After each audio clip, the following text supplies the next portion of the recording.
Hello everyone, welcome or welcome back to my channel at Easy. So in the last classes या फिर मैं बोलूँ videos की classes तो नहीं है, तो इन द लास्ट क्लासेस हमने दो टॉपिक किए थे of class 6 NCERT of social science.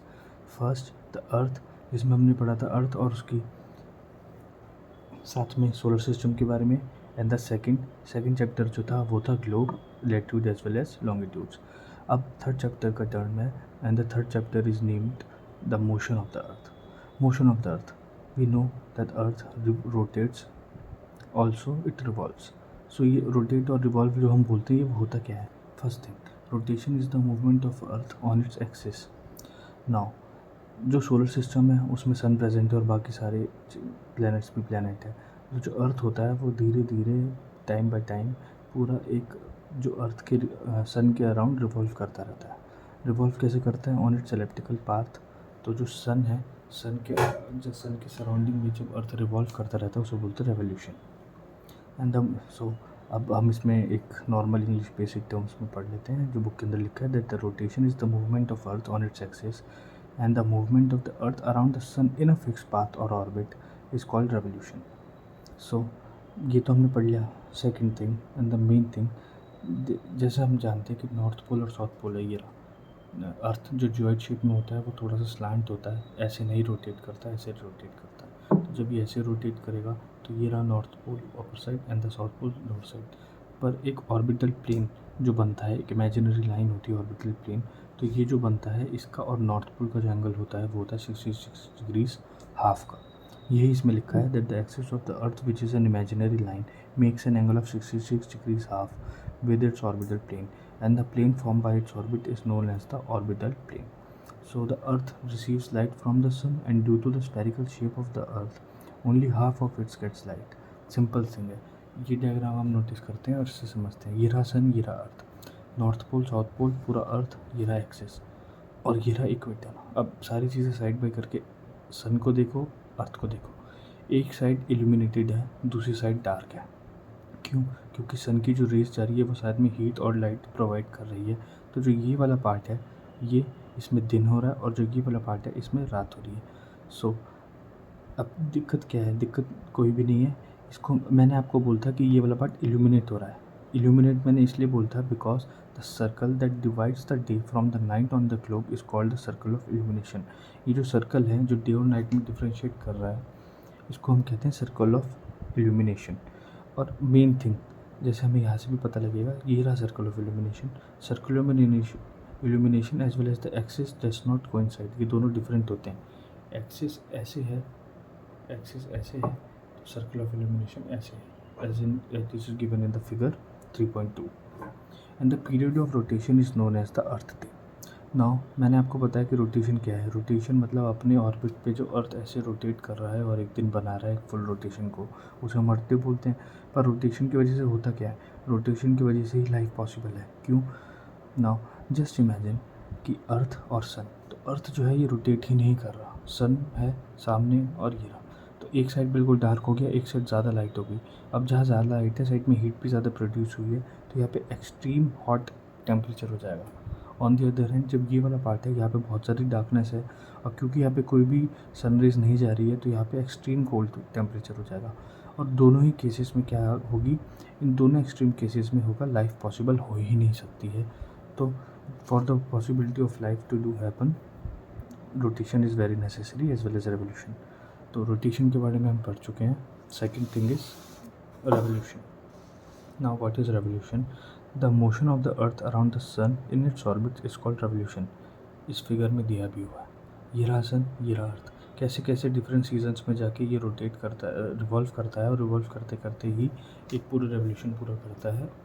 और कितना टाइम लगता है पूरे रेवोल्यूशन में? 365 डेज. 365 डेज मतलब 1 ईयर. नाउ बहुत बार हम लोगों ने सोचा होगा कि लीप ईयर हर 4th ईयर में क्यों आ जाता है. बिकॉज सिंपल मैथ से अगर हम ऐड करें 365 डेज, 14 डेज का मतलब हो गया 6 आवर्स. तो 365 एक साल में कितना होगा? 365 डेज 6 घंटे, 365 डेज 6 आवर्स, 365 डेज 6 आवर्स. और फिर 4th ईयर में क्या होगा? 365. तो 365 तो हो गया, पर 6 + 6 + 6 + 6 तो 24 आवर्स हो गए. 24 आवर्स मतलब एक सिंगल डे. तो हर 4th ईयर एक सिंगल डे एक्सटेंड होता है, जिसे हम जो फरवरी के मंथ में होता है, तो 29 डे होते हैं फरवरी में एवरी लीप ईयर। ऑल्सो जब भी हम नोटिस करेंगे कि ऑर्बिट कैसा है, तो फर्स्ट थिंग नोटिस करना that it is an elliptical orbit. ये कुछ सर्कुलर ऑर्बिट नहीं होता, it is an elliptical orbit. और ये लिखा भी हुआ है that it is clear from that the earth is going around the sun in an elliptical orbit. ये रहा, ये रोटेशन है। याद हमेशा रिमेंबर कि रेवोल्यूशन की जो डायरेक्शन होगी वो भी आप थोड़ा केयरफुली देखना। ऐसा नहीं कि अगर आप फिगर बनाया तो आप एरो में कंफ्यूज हो जाओ। सो ये रेवोल्यूशन की वजह से होता क्या है that the year is divided into summer, winter, spring and autumn seasons. Now seasons का हम पढ़ते हैं। फर्स्ट थिंग फर्स्ट, हम जब भी रेवोल्यूशन का देखेंगे और अब भी अगर हमें कभी फिगर बनाना होगा जस्ट फॉर आवर अंडरस्टैंडिंग, तो हम नॉर्दर्न हेमिस्फेयर, मतलब नॉर्दर्न हेमिस्फेयर नहीं, नॉर्थ पोल को रेफरेंस पॉइंट लेंगे। सबसे पहले बीच में सन बनाया, चारों तरफ अलग अलग डायरेक्शन में अर्थ बनाई, और हमेशा डायरेक्शन ये याद करी। फर्स्ट थिंग फर्स्ट हम लेंगे सन की रेज यहाँ पहुँची अर्थ पे, और ये वाला पार्ट सर्कल ऑफ एल्यूमिनेशन से ये डे है, ये नाइट है। ये वाला पार्ट है ये ब्राइट हो रखा है, और क्योंकि हीट पहुँच रही है और अपर पार्ट पे ज़्यादा पहुँचेगी, तो इसे हम बोलेंगे summer in the northern hemisphere, क्योंकि ऊपर समर सीज़न है, नीचे विंटर सीज़न है। तो हम इसे जब भी नॉर्थ पोल के हिसाब से हम देखेंगे, तो summer in the northern hemisphere means summer solstice which is on 21 जून। इस दिन क्या होता है, सबसे लंबा दिन, सबसे छोटी रात, longest day and the shortest night on 21st of June every year, and this is known as summer solstice. Same case अगर हम रिवर्स कर दें तो हम विंटर सॉल्स्टिस देखेंगे विच हैपन्स ऑन 22 दिसंबर, या फिर मेनली 21 होता है, यहाँ पे 22 लिखा हुआ है, बट 21 ऑफ दिसंबर होता है एवरी ईयर। तो winter in the northern hemisphere and summer in the southern hemisphere. Winter in the northern hemisphere का क्या मीनिंग है? विंटर इन द नदर हेमिस्फीयर का मीनिंग है विंटर सॉल्स्टिस, मतलब longest night and the shortest day. In the same cases दो cases आते हैं जिसमें ज़्यादा एक्सट्रीम नहीं है बट इक्विनॉक्स है। Equinox means equality, equal days and equal night. First thing first, equinox में हम देखते हैं 23 सितंबर। 23 सितंबर में क्या है, नदर्न हेमिस्फीयर में ऑटम है, सदर्न हेमिस्फीयर में स्प्रिंग है। कब है ये? 23 सितंबर, equal day equal night. On the other hand जब हम इधर जाएंगे तो यहाँ पे लिखा भी है नॉर्थ पोल और साउथ पोल, और रोटेशन ऐसे हो रही है। तो इक्विनॉक्स जो 21 मार्च को आएगा, उसमें नदर्न हेमिस्फीयर में स्प्रिंग सीज़न चल रहा है और सदर्न हेमिस्फीयर में ऑटम सीज़न चल रहा है। अब ये जो मैंने आपको एक डायग्राम के थ्रू ही सारा एक्सप्लेन करा है, बुक के अंदर यही सब लिखा हुआ है that the longest day and the shortest night and this places occur on 21 जून। कब की बात हो रही है? नॉर्थ पोल में। नॉर्थ पोल में 21 जून को लॉन्गेस्ट डे शॉर्टेस्ट नाइट होती है, उसे बोलते हैं summer solstice. And also reverse जो केस होता है वो रिवर्स हो जाता है।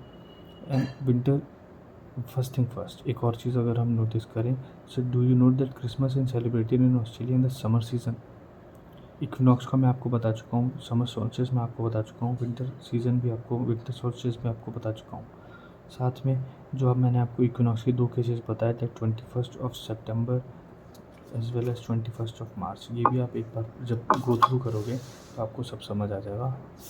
सेकेंड थिंग, बस यही रिटर्न है सब कुछ इसके अंदर जो मैंने आपको एक्सप्लेन किया। बाकी do you give it a like, tell me अगर आपको समझ आया नहीं आया, what I can do better. So thank you.